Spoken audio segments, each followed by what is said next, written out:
Сайн байцгаана уу Every-Nation чуулганыхаа та бүхэндээ шинэ 7 хоногийн мэнд хүргэе.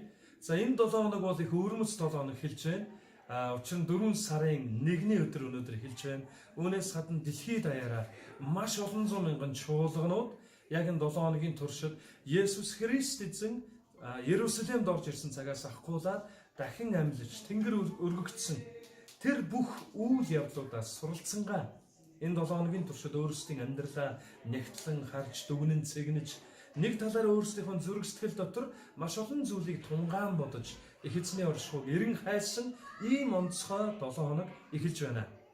Тэгэхээр энэ 7 хоногийг дэлхийд даяар ярихдаа зовлонгийн 7 хоног гэж хэлдэг. Учир нь бүх хүн төрлөختний зовлон өөр дээрээ үрж загалмайн төлөөсийг төлөхийн тулд Есүс Христ эзэн Ерүсалим рүү зөвлөн явж байгаа онцгой үйл явдал энэ 7 хоногт эхэлсэн байна. Одоогоос 2000 гаруй жилийн тэртээ болсон гайхалтай түүхийг Матай намын 21-р бүлэгт бичигдснээр би та бүхэнд уншиж өгье. Тэд Ерүсалимд төхөж Чидон улын бэлдэх Бетфагт ирээд Есүс 2 шараа илгээж тэдэнд эсрэг талд чинь байгаа тосгондоч та нар тэр даруй уяатай илжиг дудрамтайгаа байгааг болно. Тэгээд тайлаад надад авчир. Хэрвээ хэн нэгэн та нарт ямар нэг юм хэлбэл эднаар эзэнд хэрэгтэй гэж хэлээрэй. Тэгвэл тэр тэднийг даруй явуулнаа гэв. Энийн иш үзүүлэгчээр хэлүүлсэн биелэгдэхийн тулд билээ. Юу гэвэл харагтун хаан эзэн чинь чам руу даруухнаар илжиг буюу эдлэгний адгуусны төл дудрангунаад айс үгэж Сион охинд дуулгаа гэсэн юм аа. Тэгээ шамнаар нь явж Есүсийн загсан ёсоор гүйцэтгэв.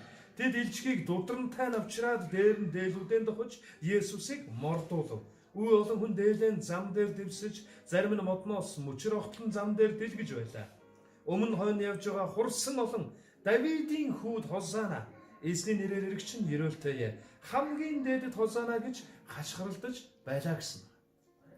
Тэгэхээр яг энэ түүхийг бүгдээрээ маш товчхон үргэлжлүүлээд харах юм бол ийхүү Есүс эзэн сүр дүүлэнтайгаар олон түмний дуу шуу хашгираантайгаар Ерүсалимд орж ирсэн. Ингээд Ерүсалимд орж ирээд Есүс эзэн хамгийн түрүүнд Ерүсалимийн сүм рүү очсон байдаг. Ерүсалимийн сүмийг очиж цэвэрлсэн буюу Ерүсалимийн сүм цэвэрлэгээсэн.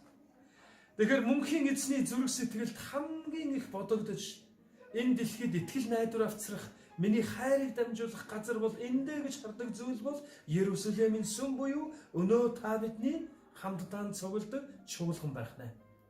Тэгэхээр та бидний чуулган цэвэр байж их эзэн яг Ерүсалимийн сүмийг цэвэрлэгтэй халаглан байж хэлж байсны дагуу миний өргөө бол бүх үндэсний төлөөх залбирлын гэр юм а гэж хэлж байсан тэр үгийн дагуу чуулган бүх үндэсний гэрөөх Монгол үндэснээ өрөөх залбирлын гэр болж хувирах ёстой юм а.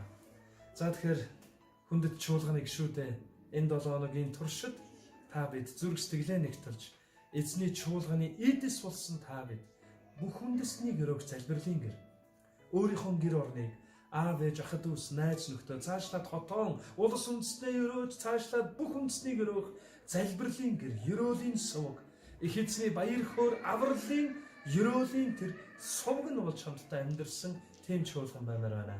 Та бүхэндээ эхэлж байгаа 7 хоногийг ерөөлтөй эзний оршихуйд суусан баяр хөөртэй өдрүүдээр өнгөрүүлээрэй гэж хүсье. Бүгдээрээ сайхан амраарай.